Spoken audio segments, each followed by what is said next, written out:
A paz do Senhor, irmãos, alunos da FAESP, curso básico de teologia. Estaremos então dando continuidade ao tema Panorama do Novo Testamento, Epístolas e Apocalipse. E estaremos falando sobre a carta de Paulo escrita aos Colossenses, a igreja em Colossos. Esta carta, primeiramente, segundo a página 64 da nossa apostila, ela foi escrita aproximadamente no ano 60 depois de Cristo. E nesta ocasião, Paulo se encontrava ainda preso em Roma.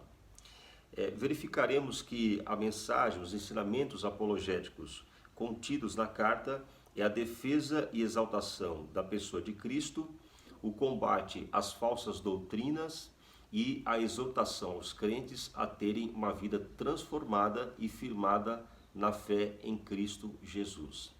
A igreja em Colossos. Esta igreja ela foi fundada provavelmente pelo obreiro Epáfras. Nós vamos ver que na carta Epáfras ele é citado no capítulo 1 e no capítulo 4. Pois quando lemos Colossenses capítulo 2, versículo 1, entendemos que Paulo ainda não tinha visitado a igreja de Colossos, mas que manteve contato com esta igreja através de Tíquico, que era um outro irmão, que era um gentil, também convertido naquela cidade. E que também se tornou portador dessa carta aos irmãos colossenses, juntamente com outro irmão chamado Onésimo. Isso está no capítulo 4, do verso 7 ao 9. Então o apóstolo escreveu esta carta com o intuito de combater falsos ensinos acerca da pessoa de Cristo e para fortalecer a vida espiritual daquela igreja.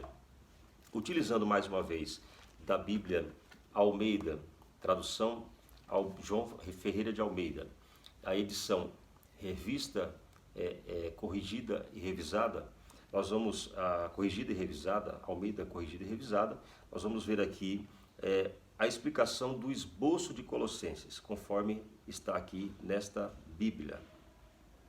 Nesta explicação sobre o esboço de Colossenses, ele diz o seguinte: primeiro, o tópico 1 é a introdução do capítulo 1, verso 1 ao 14, e dividido em três subtópicos, A, B e C. A, saudação; B, ações de graças pelos colossenses; e C, a intercessão pelos colossenses.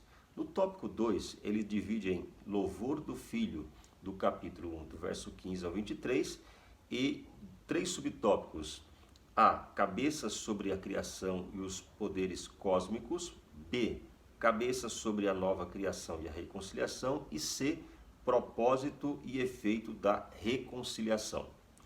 No tópico 3, ele divide o propósito do ministério de Paulo e seu interesse pelos colossenses, no capítulo 1, do verso 24 ao capítulo 2, no verso 7.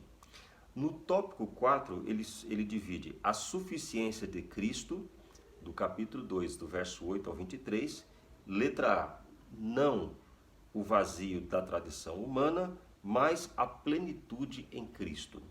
Letra B, renovação e vitória em Cristo. E C, liberdade da lei e do ascetismo. No tópico 5, a vida em Cristo, do capítulo 3, do verso 1 ao capítulo 4, do verso 6. Letra A, despojando-se da velha natureza e revestindo-se da nova. A letra B fala das instruções para a vida cristã. E o tópico de número 6 são as saudações finais, no capítulo 4, do verso 7 ao 18. Então, esta é a divisão da carta, né, e as suas subdivisões correspondentes, conforme está aqui nesta Bíblia de estudo, Almeida, corrigida e revisada. Continuaremos então aqui na apostila. Bom, a igreja de Colossos recebeu vários ensinamentos do apóstolo Paulo. Ele fala da firmeza da fé na divindade de Cristo. No capítulo 1, portanto, ele vai defender a divindade e humanidade de Cristo, tendo em vista que falsos mestres estavam divulgando o ensinamento de que Jesus Cristo não era Deus, mas uma criação menor e inferior a ele, conforme Colossenses 1,17.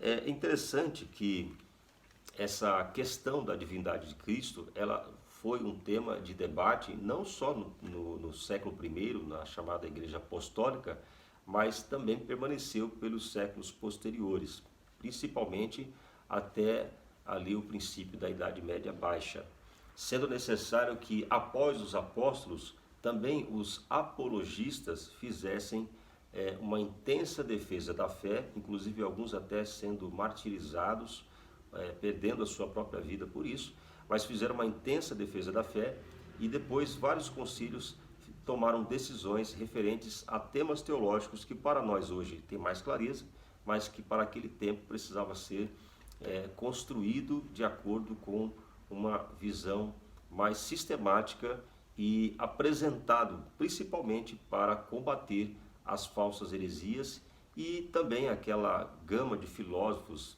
tanto gregos e romanos, que combatia o evangelho, combatia o cristianismo como sendo ainda uma fé marginal e sem consistência teológica.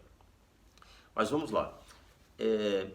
Cristo é, segundo o comentarista, redentor e remidor. Então Paulo escreveu: em quem temos a redenção pelo seu sangue, a saber, a remissão dos pecados. Está no verso 14 do capítulo 1. A imagem do Deus invisível e primogênito de toda a criação. E aqui ele escreve: o qual é a imagem do Deus invisível, o primogênito de toda a criação. Colossenses 1,15. É interessante essa questão da imagem. Nós vamos ver que lá no começo, em Gênesis, nos primeiros capítulos, do capítulo 1 ao 2, quando há da criação, então vem a criação do homem e da mulher, e o homem foi criado à imagem e semelhança de Deus, e sempre há uma confusão por alguns de que esta imagem ela é física, quando na verdade nós sabemos que a imagem e semelhança de Deus se refere principalmente a atributos que Deus forneceu na criação do homem, ou seja, um pouco dos seus atributos, não todos, porque o homem não pode possuir os atributos de Deus, alguns são unicamente de Deus, mas o homem foi dado o raciocínio, a capacidade de criatividade, a sua espiritualidade, a sua comunicação com Deus, coisas que os animais não conseguem fazer e outras criaturas, outros seres vivos da natureza também não conseguem fazer da forma como o homem faz, a forma inteligível, a forma de raciocínio que o homem tem. É interessante que, então, Jesus, ele é a imagem do Deus invisível. Mas se o Deus é invisível, esta imagem não se refere ao caráter físico humano de Cristo, mas sim aos seus atributos. Ele, como sendo a segunda pessoa de Deus, ele tem os mesmos atributos do Pai e, por consequência, ou por conseguinte, na verdade, o Espírito Santo tem os mesmos atributos do Pai e do Filho, porque ambos são um só Deus. Outra questão, então, é que Cristo é a cabeça do corpo da igreja. Ele é a cabeça do corpo da igreja, é o princípio, o primogênito dentre os mortos, para que em tudo tenha a preeminência. Então está em Colossenses 1,18. Ele é a cabeça, ele que pensa pela igreja, é ele que comanda a igreja. A igreja é o seu corpo. A igreja recebe do Espírito de Deus todas as orientações, ordens e ações de poder para que possa agir como representante de Cristo na